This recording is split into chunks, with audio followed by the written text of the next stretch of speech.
and welcome to my channel. Today I've got a wearable makeup look for you. This is sort of a autumn glam-ish look, at least it was the thing that I was going for. So yeah, glam and dark and nice and shimmery, but still wearable, at least in my opinion.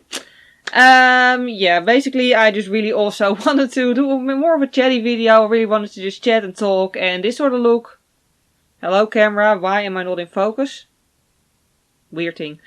Anyway, point being, and this sort of look I think is just very good for a talkative video. So in other words, this is a very long video. Make sure you grab a drink, some food, be prepared.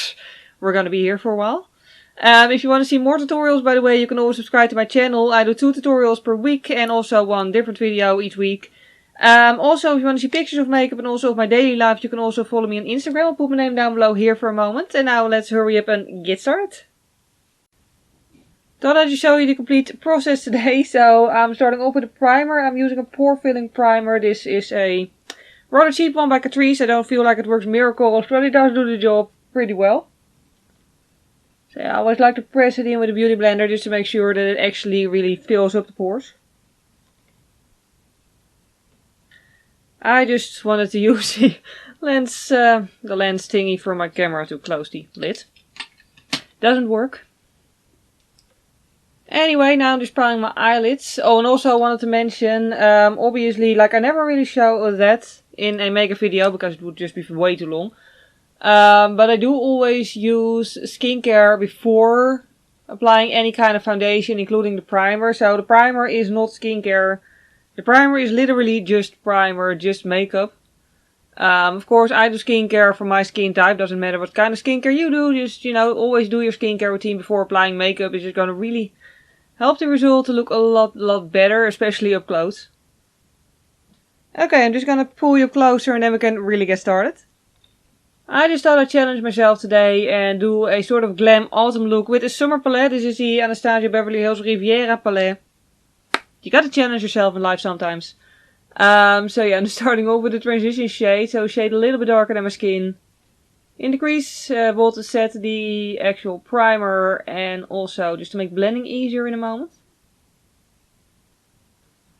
Now I'm gonna do this, which I'm going to do with dark brown eyeshadow. And I'm just going to copy this onto this eye, basically, like symmetry and all. But anyway, what I wanted to mention, with a smaller brush by the way. Not what I wanted to mention. What I wanted to mention was, on the topic of challenging yourself,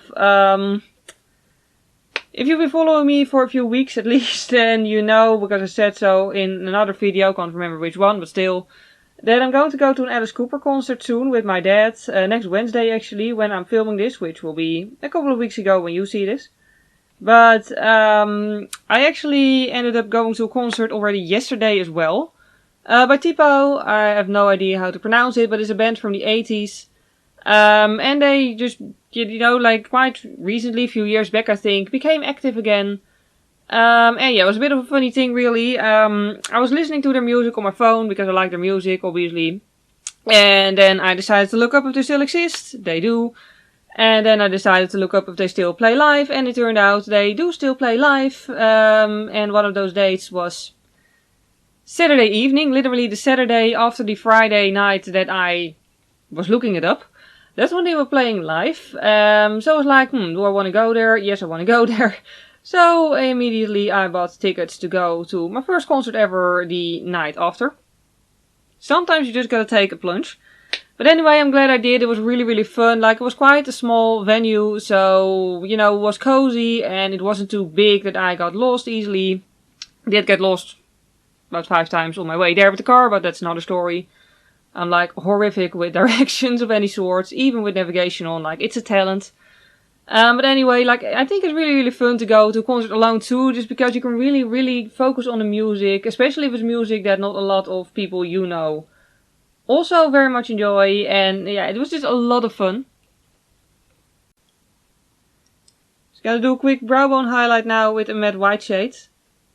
And by the way, on the topic of the specific band, like they're really good, like, and her voice is actually, of the singer, is actually really amazing. Like, she's got a pretty high voice and it's like really good. Like, it's sort of the opposite of my voice basically. Seriously though, like it was really, really cool. Nevertheless, I am glad still that my dad is coming along to the Alice Cooper concert on Wednesday, because it's in a much bigger venue, and knowing my sense of direction, I would probably end up in the gentleman's toilet or something and be like, how do I get out of here? Because you should never underestimate my talent of getting lost. So yeah. Just blending some more darkness in there with the dark brown shadow with the tiny brush to keep enough control over the shadow that I don't go too high. But anyway, you know, like, just wanted to mention as well, like, it's probably not useful if you don't live in the Netherlands. But the place I went to was Cultuurpodium De Boerderij in Zoetermeer. Which is quite a small venue. Like, it's nice, it's, you know, it's very well dressed and all for building, like, it's very nice. And the people are really nice, but it is small enough that you don't feel lost if you're there and you haven't been there before. So if you're going to go to a concert on your own for the first time, I do think it's a nice thing to go to a smaller venue at first. Just so you won't feel as lost. Unless, of course, you have a way better sense of direction than me and don't get nervous from really, really huge groups of people. Yeah. On the moving eyelid, I'm using a gold shade. You could do this with your fingers if you don't have long acrylic nails. By the way, this is thermal nail polish and it's like literally the easiest way. Like when it gets warm, it gets pale. It's the easiest way to do a faded out French tip on yourself. But anyway, I'll poke my own eyes out if I try to do eyeshadow with my fingers. So I use a brush.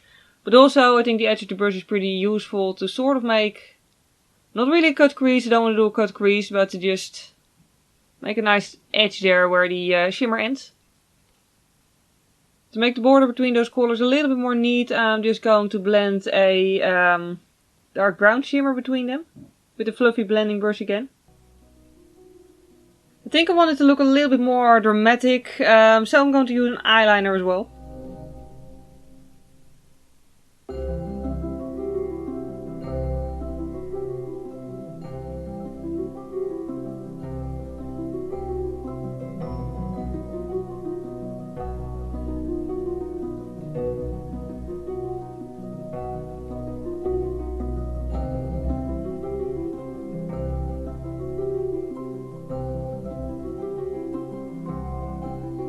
Just applying foundation now, and by the way, I've been noticing lately, like I'm only 27.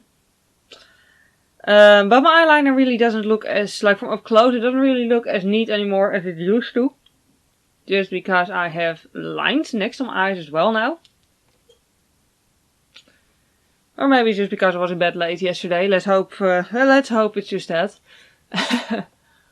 But yeah, from a distance it still looks fine and it doesn't really matter anyway, because I'm going to apply some falsies anyway, which will pretty much hide a lot. Also some concealer. This foundation actually has very good coverage, so I'm not going to apply too much of it. Then I'm just going to set everything with some powder, and my lamp is acting weirdly. Anyway, I always sort of feel like the moment I put on foundation I'm immediately like completely overblown with light. But yeah, at least my face matches my neck now.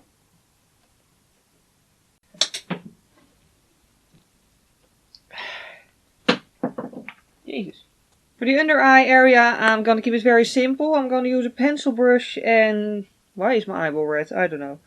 Just ignore that. I'm just going to do 1/3 of the outer corner in a dark shade. The dark brown shade. Really trying to keep it to the tip of the brush, so that it doesn't go all over the place. And then once it's on there, I'm going to grab my small blending brush and the shade that I originally used as a transition. So just a little bit darker than my skin tone, that shade. And I'm just going to blend it out. Pretty much to the front. So it goes nice and smooth. And then on the inner corner I'm going to use the same brush with the gold shade a little bit, just so it goes a bit less opaque than on the top of the eyelid. But it's still there, you know. Then I'm going to do a double highlighter basically in the inner corner. I'm going to wipe off my pencil brush. Whoa, it's windy outside. I don't know if you can hear it in the background. Anyway, I'm going to use that to already highlight my inner corner. And this is going to look a little bit chalky probably, because it's just a plain matte white eyeshadow. But I'm going to use my face highlighter on top of it later, but I do really want it to pop a lot, so having the white base beneath it is just really going to help that happen. I'm going to do my waterline in brown, dark brown. It's a bit less harsh than black, but it's still nice and deep. Okay, memo to self. I really need to tidy up my little box of false lashes, because I have like 12 boxes of lashes in there, of which I only use 4. But anyway, today I'm going to go for a nice and fluffy pair.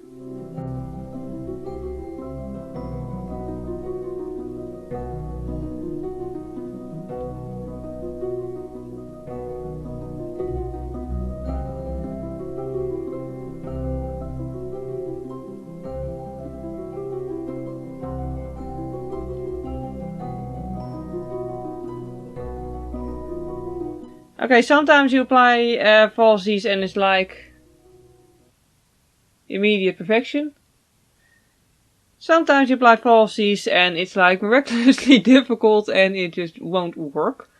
But anyway, they're on there finally, so now I'm just very carefully applying mascara to blend my own lashes with the falsies.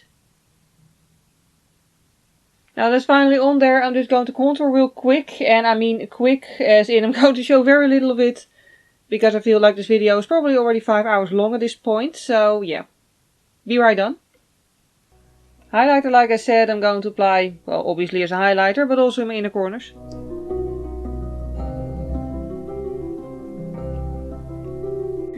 Okay, brows are on. I feel almost complete. By the way, just to, before I forget to mention, the blush I use is a peachy shade. And for my lips I'm going to use a warm nude in sort of a, well, it's sort of a semi-matte finish, so it really both counters but also complements the eyes, if you get what I mean. And finally some setting spray, and then we're fully done.